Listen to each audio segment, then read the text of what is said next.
days.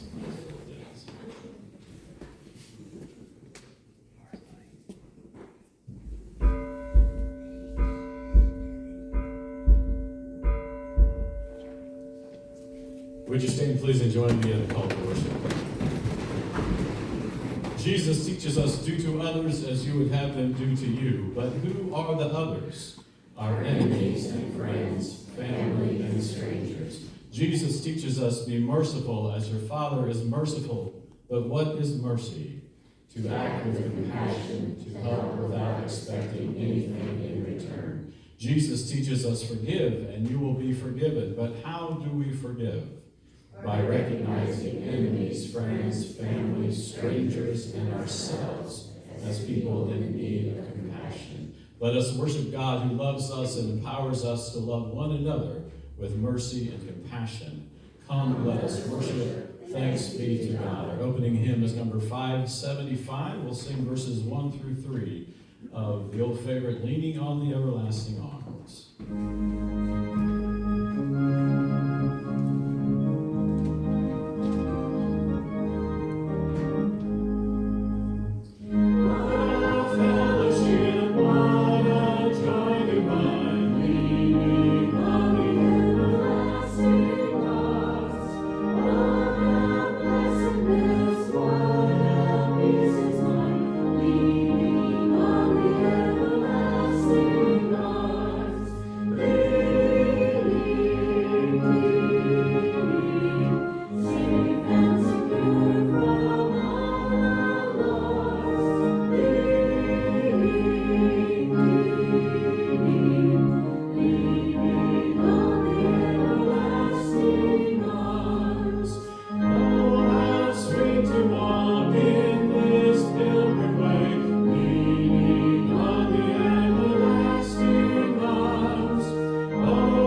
Choir working with no rehearsal because it keeps snowing on Wednesdays. So, yeah. Snowing. If it's Wednesday, it must be snowing. 10 degrees below zero. So. Break from that, hopefully. Would invite you into a moment of silence now to offer your joys, your concerns, whatever might be on your heart today, to perhaps just experience the presence of God in this space in just a moment of quiet in your otherwise hectic and busy lives.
We're in the 6th chapter of Luke today. This is actually the last Sunday of our series here on the early teachings of Jesus in the Gospel of Luke. Next Sunday is the Transfiguration, traditionally the Sunday right before the first Sunday of Lent.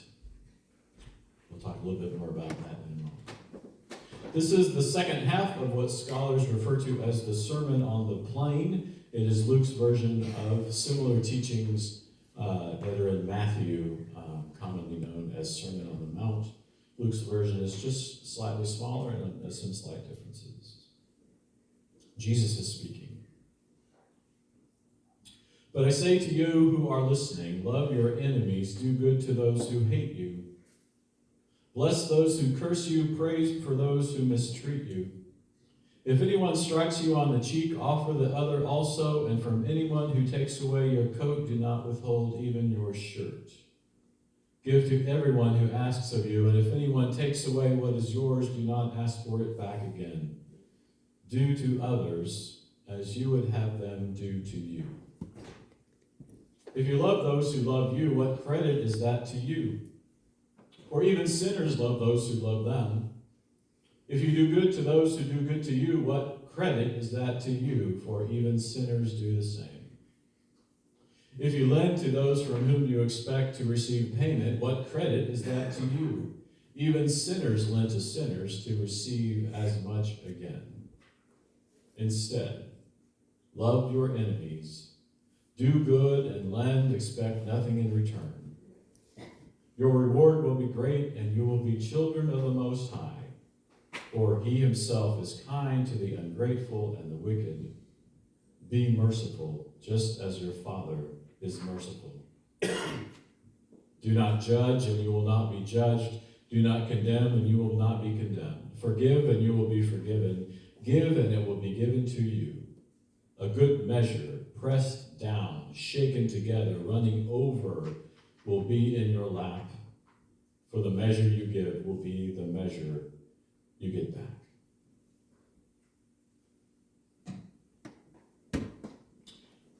It might be the most universal of all teachings of religions across all cultures on our planet. Do unto others as you would have them do to you. Matthew gives us this version and this display of how the same text is used in many, many religions. We got a slide there, Adam. Judaism, upper right, or your upper right corner. What is hateful to you, do not do to your neighbor. This is the whole Torah. All the rest is commentary. The teacher Hillel. Hinduism in the middle. This is the sum of duty. Do not do to others what would cause pain if done to you. Bottom left, Islam. Not one of you truly believes until you wish for others what you wish for yourself. Buddhism. Treat not others in ways that you yourself would find hurtful. And then some other religions, Sikh, Zoroastrian, Jainism, and Tao. Jainism, one shall treat all creatures in the world as one would like to be treated. It is this universal teaching that appears over and over and over again in the wisdom of cultures and religions around the world, and yet it is. Wouldn't it be nice if it was just that easy? So as I mentioned, we are in the Sermon on the Plain. Similar material happens in the Gospel of Matthew as the Sermon on the Mount, and as I have mentioned before, that when we see material appearing in the various Gospels and their slight differences, that's something that we should pay attention to. Adam put the hypothesis up there. I'd just like for you to get this in your head, and then I'll let it go. This is my Bible geek moment. So the three Gospels, Matthew, Mark, and Luke, are known as the Synoptic Gospels because the synoptic is a strange Greek word that refers to vision. They look alike. John is something completely different, so we leave John out of this equation. We'll probably do some John stories maybe this summer. But this hypothesis, if you read through Matthew, Mark, and Luke, and you read them very carefully and closely, you're going to find great stretches of material that are exactly the same. Exactly the same. Exactly the same. We believe that Mark wrote his gospel first, probably around 70 AD, maybe a little post in the early 70s AD, 40 years after Jesus' life and crucifixion and resurrection. We can see that Matthew and Luke take many pieces of Mark and lift them and put them right into their own gospel. That wasn't against the law back then. Copyright laws are meant to protect people who make money. Nobody was making any money off of this. In fact, it's cost thousands of dollars to create a manuscript like this. So Matthew has material that's unique to it. We call it source M, that's original. Luke has, after Easter, we're going to look at some of Luke's material that is only in Luke. The prodigal son, the good Samaritan, those parables only happen in Luke. They're only there. We think that Luke had some source, which we cleverly call L. So when we have material that's in Matthew and Luke, but it's not in Mark, then we have this other mysterious source out there. We don't know where it was. We call it Q, because there's a German word which means source, Quelle. And the scholars were like, they must have had another book that they were looking at, and they were pulling material. So this, the Sermon on the Mount, the Sermon on the Plain, is material that comes from that mysterious source from Q. And if we look at them really closely, we'll see some differences, particularly in this passage where we talk about being struck on the other cheek. Matthew's very, very, very specific about if you're struck on the right cheek. And Luke leaves that out. Why? I'm not sure. New Testament scholar Walter Wink believes that Matthew's version is really a form of nonviolent protest. And I've taught this before. He believes that in the ancient cultures, being struck we would assume everybody is right-handed. In order for me to strike somebody on the right hand, I would hit them with the back of my hand. If I was going to strike somebody on the right cheek, I have to backhand them. That is an insult. That is how a strong master strikes a slave, or a superior strikes an inferior. People of the same social status would fight. So what Walter Wink believes is that this, don't let them slap you, don't let them insult them. Turn the other cheek. If you're going to hit me, you got to really hit me, right? So there's some cultural stuff there. There's some stuff there about that's very specific to what the Romans could do. They could make you carry their pack for a mile, but then you had to set the pack down, and if the soldier made you carry your pack for 2 miles, you could get the soldier in trouble. So if you're carrying the soldier's pack, and he says, set it down now, and you say, nope, I'm going to carry it 1 more mile, and then I'm going to hand it to your sergeant, and you'll be punished for it. See, so Wink believes that this version of Matthew that's very specific language has to do with not being just taking it, but in a non-violent way responding to the things that are happening. Luke leaves those details out. Luke just leaves it as we are to not to respond with violence to violence with violence. We are not to respond to mistreatment with mistreatment. I told stories about my karate hobby. And there's lots of weird things that happen in karate class. And one of them, which my teacher used to love, was trying to explain to us. There are these 3 Japanese words and phrases, and I think I have them right. So we would be, traditional Japanese karate, especially when done by people over their 40s or 50s or 60s, is a pretty non-violent thing. We train, but there's a little sparring. We wear gloves, we're very careful. You're never supposed to hit anybody hard enough to hurt them. And the actual sparring contest is more like playing tag. You just kind of touch the person. And at upper levels, if you watch the Olympics, this stuff is so fast that you can hardly see it. But it's just this little kind of back and forth. So we would do this routine, this drill, where one of us would punch, not hard, and just touch the other, and the other person would respond. So the first part of the drill would be in Japanese what they call gono-sen. Gono-sen is my partner punches me lightly in the chest, or I block it, and then I punch back. So he hits me or she hits me, I hit them back. Gono-sen. You go first, I go next. The next part of the drill was called sendo-sen, and that is as soon as I see them start to strike me, I punch back. So if your reflexes are really good, then this should be almost simultaneously. And you're doing it, you're standing still, you're staring at each other, you know what's going to happen. So, you get a little tap and you get a little tap back, sen no sen. And then he really do what the Japanese phrase is sen no sen, sen no sen. And that is here's how he would explain it. You're going to watch the person, and when you think that they're about to hit you, you hit them. So watch really close. When you think they're about to hit you, you hit them first. And I would say, Sensei, isn't that just hitting them? And he would say, no. You're supposed to wait until you're sure that they're about to hit you, and then you hit them first. And I would say, Sensei, isn't that me just hitting them when I want to hit them? No, this is a big difference. But it is. It's like if I'm sure you're going to hit me, I'm going to hit you first. It's just me hitting you, and then hitting me back. So where is this tit for tat, this you hit me, I hit you? Well, we've talked several times about the great Austrian psychotherapist Viktor Frankl. Viktor Frankl was an Austrian Jew. His family was sent to a German concentration camp in 1942, just 9 months after he was married. His father died there of starvation and pneumonia. In 1944, he and his relatives were transported to Auschwitz, where his mother and brother were murdered in the gas chamber. His wife later died of typhus. He spent 3 years in 4 concentration camps, and he comes out of that experience and becomes a world-renowned psychotherapist, and actually a person who really studies with religion and the way it mixes with our own psychology. And he says these words: between stimulus and response, there is a space. In that space is our power to choose our response. In our response lies our growth and our freedom. Just leave that up for a minute.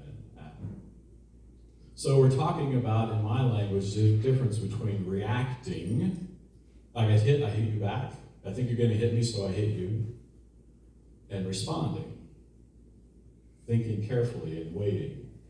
The most ancient part of our brain is called the lizard brain, the reptilian brain. It's got a fancy scientific name, but I can't remember what it is. It sits right at the top of your spinal column, the back, and it handles really important things like breathing and digesting your food, and you're blinking your eyes, and all the things that you never think about.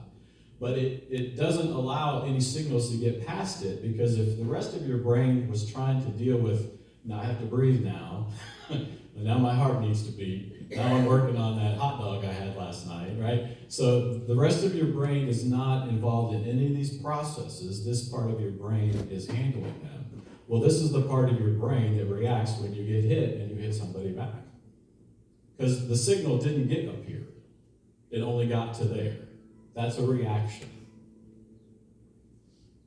Scientists tell us that people who practice meditation, and sort of other practices as well, but specifically people who practice meditation, who spend long times in silence with themselves, begin to rewire their brains in a way that allows them to let signals come through that part of the brain up into the thinking brain, and instead of getting hit and hitting back, getting hit and choosing.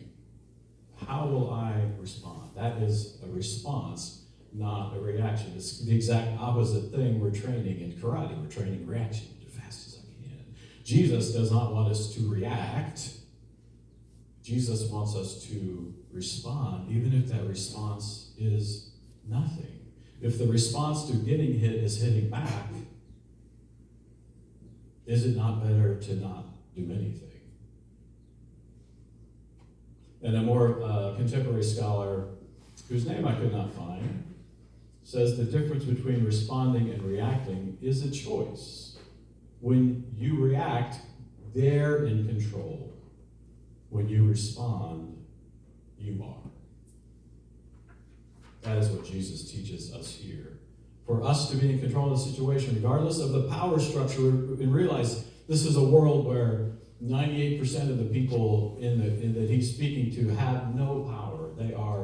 They're destitute, poor. They have no authority at all in any of their religious or governmental structures. The Romans are in control of the right? There's just very little control in their lives, and yet this is one way he calls us to respond to other people. Now I went to Target. I guess, did you go yesterday? Because when I got in the pantry to have lunch yesterday, all of a sudden these chips had appeared, and I recognized the brand as Target brand. And these are really good sweet potato chips. Although I don't know who glues the bag together, but holy cow, you need some small explosives to get these things open. Right? Have you tried to open these things from Target? I don't know what is going on. So I was able to get the bag open without exploding all over the kitchen, which is typically what happens. And then I react, not in a good way. I do not respond kindly to the bag of chips anyway. So anyway, I picked up the bags and I thought I'll have some of these with my lunch. And I picked up the bag, and you know how when you pick up that big bag of chips, you're like, I wonder how many chips are actually in this bag. So here they are 7 ounces. 7 ounces of chips. I love the caption, serving suggestion, they are enlarged to show detail. So you can't tell, but on the package, the chips are this big, and you're like, well, that's like a pancake.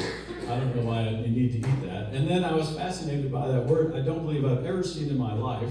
The circle with the U is one of the symbols that the food is kosher.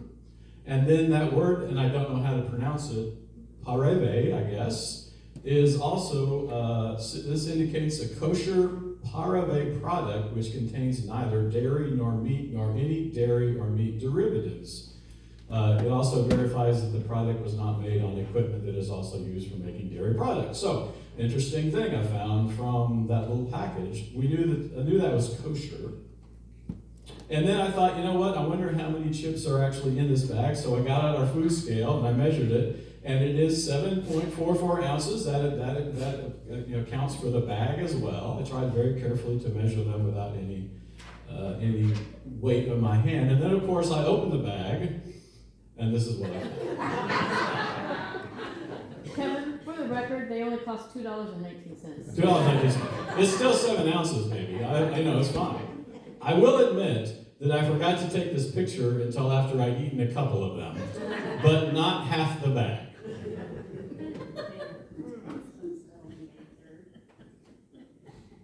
One of the great lines in that text that I just read said that God's love to us, God's gift to us, is a good measure, pressed down, shaken together, running over, that this will be put into our lap. For the measure you give will be the measure you get back, and you're thinking, holy cow, I don't know what that means. And I didn't either. Last time I preached on this text, I looked it up, and it's fascinating. In the ancient world, getting what you paid for was a big deal. And, these would be individual merchants. You'd be out buying stuff on the street or in small shops, and there were ways that you measure things. Some of the most ancient things that archaeologists find are weights that were used to measure, this thing weighs this much, and you use it to measure out your wheat or your barley or your corn or whatever. But obviously, a lot of times stuff was sold by volume, by bulk. And so a good merchant, in order to prove to you, show to you that you are getting everything you could possibly get, would pour the substance into the bag, let's say corn, into a bag. So they would measure it, they would pour it, they would press it down. They would shake it to get it all the way down into the bottom of the bag, and then they'd pour more over until it was running over, to prove that you indeed were getting everything you paid for. In fact, everything you could possibly fit into that container that you were buying. And like our friends from Target, love you, but fix those bags, please. And maybe put a few more chips in there. But this is the measure, the way that our gospel writer describes God's love for us. It's already a good measure, and then it's pressed down so that more will fit. And then it's shaken so that more can be fit into the container until it's running over. That great line, our cup runneth over, from the Psalms. So in the recent years, there's about 14 sermons from this text, by the way. I'm only through the second one here, so we have time, right? One thing that's come out of this text in the last 50 years or so is that the idea that to treat people as you want to be treated doesn't really work for everybody. I mean, I may not want things to happen to me that you would, like if you're an extreme extrovert and you want everybody to cheer when you walk in the room, yay. If you're an extreme introvert, so I started working the elections about a year ago, I guess. I've worked several elections. I live in Clay County, so I probably won't bump into any of you. But I have a site, my poll site is south of Berry Road, and I worked with the same crew the last several times and got to be friends with them. Good people, good people. You know that when you check in, the reason that there's always two people is that everything that happens is one of each party, and you work as a team. So everything that's initialed is a blue and a red. Everything that's handed off is a blue and a red. Everything that happens is a blue and a red. So we have the guy that's been our supervisor is very, very, very enthusiastic about elections. Like it's like Christmas and Super Bowl and his birthday all wrapped in one. And he gets so excited and he has to be there to go pick up material at 4 o'clock in the morning. And we're there for 13 hours. And the thing that makes him happier than anything else is if we get a first-time voter. So you get a first-time voter, and we take their driver's licenses, and the way you can probably tell is that if you're under 21, your driver's license is sideways. So when they hand you your driver's license for us to scan it, we know that they're 21 or younger, and this is the first time they're voting. So if my friend, the supervisor, sees this, then he immediately screams to and there's another precinct on the other side of the gym. Could I have your attention, please? Ladies and gentlemen, this is a first-time voter! And like 8 people go, yay. Like, woohoo! So I spent most of my career working with teenagers, and I watched really closely as these young people are embarrassed and watched them turn bright red and slink and try to hide under the table. So I pulled him off to the side and said, hey man, this is not really the reward for people that you think it is. Like, if you want them to come back, you might not want to be embarrassing them. Oh, you're being silly. They love it. So, the gentleman that I was working with in this last election turns out to be one of Adams' elementary school teachers, the gifted program in North Kansas City. Good guy, very, very intuitive. So we started sneaking him in.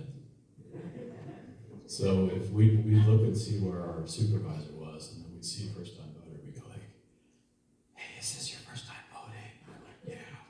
We're like, do you want us to embarrass you in front of all these people? No. Okay, run away, go over there. And there was this one young man, and we were like, hey, is this your first time voter? Yeah! Do you want us to embarrass you in front of all these people? Yes! Absolutely! And so we're like, hey everybody, we got the first time voter! Everybody claps. But see, that's the difference between the golden rule, treat people the way you want to be treated, and the platinum rule, which is treat people the way they want to be treated. And what's the hard part of that is you got to figure that out. You have to pay attention. You have to listen. You have to ask the questions. You have to know enough about that person that you will treat them the way that they want to be treated. And then hopefully they in return will treat you the way you want to be treated. Wouldn't that make a lovely world for us to live in? Sorry about the poor grammar. And maybe my favorite part of this text that I picked up this time through is the description of God. And it says, if you do all these things, if you behave in these ways, if you love your enemies. I didn't even touch on that. If you love everyone. Remember that this Greek word is not about an emotion, it's about doing things. What is the golden rule? The golden rule is you will feel warm and fuzzy thoughts about everyone. That's not what it says. It says you will treat people. You will act as if you really like them if you don't. And that's okay. It doesn't say you can't not, right? It doesn't say you're going to be in love with everyone. It says treat them as if you care for them. And then you will be children of the Most High God. For God himself is kind to the ungrateful and the wicked. And I'm so thankful for the ungrateful and the wicked. I am so thankful for the times that I am ungrateful and that I am wicked, that God continues to care for me. This is good news indeed. Thanks be to God. Let us pray. I invite you to join me with the response, with the prompt, God, in your mercy, your response is hear our prayer.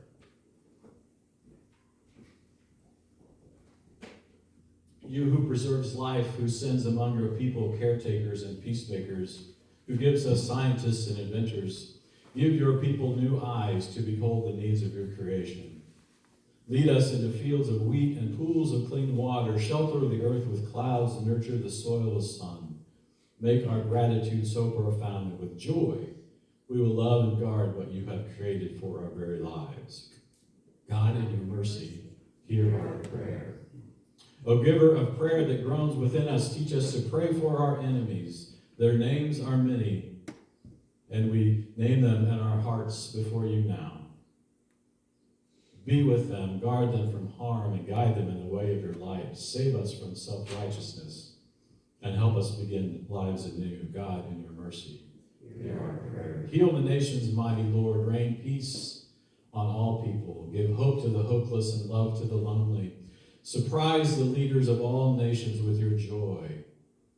God, in your mercy, hear our prayer. We beg comfort for the sick, O God. Make whole the broken, make wise the foolish. Humble the powerful, make glad the hearts of those who tend our loved ones. And for any who are in pain, give them release and rest. God, in your mercy, hear our prayer. Trusting in the mercy of your never-failing wisdom, we commend all of these prayers into your hands. Through Jesus Christ, our Lord, the one who taught us to pray. Our Father, who art in heaven, hallowed be thy name. Thy kingdom come, thy will be done, on earth as it is in heaven. Give us this day our daily bread, and forgive us our debts, as we forgive our debtors. Lead us not into temptation, but deliver us from evil. For thine is the kingdom, the power, and the glory forever. Amen. A couple of announcements. Next Sunday, we'll have a potluck, and at that potluck, we plan to welcome the two young ladies who are residents in our Hillcrest department, both of whom are pregnant, as their names came up earlier. So there's a place over here in the chapel to bring, if you have any gifts this week or next, I'm sure those can still come in next Sunday. Lists have gone out in the newsletter, and there's some out on the high top tables. The food from Super Bowl is still over there because it keeps snowing on Wednesday, and that's when I take it over to Treasure Chest. So hopefully this week. Lenten devotionals will come out next week. Those are written by Terry Hort Owens, who is the president and general minister of our denomination. Lovely. She's a lovely writer. We mentioned the potluck already.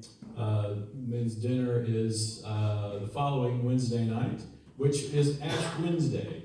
So we're going to still have an Ash Wednesday service. It'll be a little later than we've had it in past years. We'll worship together at 7:30. That will be a brief service, but we'll give you the chance to have the ashes imposed if you choose to do that, to begin the season of Lent. And the following Sunday, 2 weeks from today, Dave Culver, my friend, my brother from the Church of Liberty, will be here, and I will be over there. And we'll be preaching on similar texts on Jesus' temptation in the wilderness. So I'm having lunch with him this week to talk about the details there, but he'll be here in a couple of weeks. That also is daylight savings time, so that should be fascinating to see. People show up at church at the wrong time and the preacher's not there. There's going to be a lot of confusion. People will think they're in an alternate universe or something. But anyway, we've decided to move the board meeting to the following Sunday on the 16th.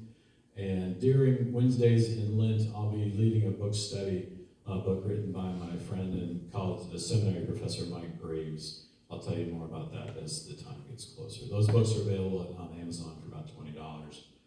Mine is signed, by the way, so maybe I get yours signed if you bring it in. We turn to our service of communion. All are welcome at the Lord's table. All are invited to partake in the Lord's Supper. Please take the emblems they are passed. Go ahead and eat the bread and drink, and then return the cup to the tray that the deacons will pass. Please join me in the disciples of Christ identity statement. We are disciples of Christ, a movement for wholeness in a fragmented world. As part of the one body of Christ, we welcome all to the Lord's table, as God has welcomed us. Remain seated as we sing our communion hymn, number 548, all three verses of As the Deer.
Jesus took bread and blessed it and broke it and gave it to the disciples and said, "Take, eat, this is my body." And he took the cup, and when he had given thanks, he gave it to them, saying, "Drink of it, all of you, for this is my blood of the covenant, which is poured out for many for the forgiveness of sins." As you have poured out your life-giving blood as a way of showing your great love for us, dear God, we continue in our gratefulness by the sharing of it in our fellowship. Show us ways we can share life-giving opportunity with others. In your name, amen.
final hymn today is number 705. We'll sing verses 1 through 4 of another great hymn of the church, It Is Well With My Soul.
I must say, I recognize the irony of nearly 20 years and 3 black belts in traditional Japanese karate, and I can't open the chips from Target.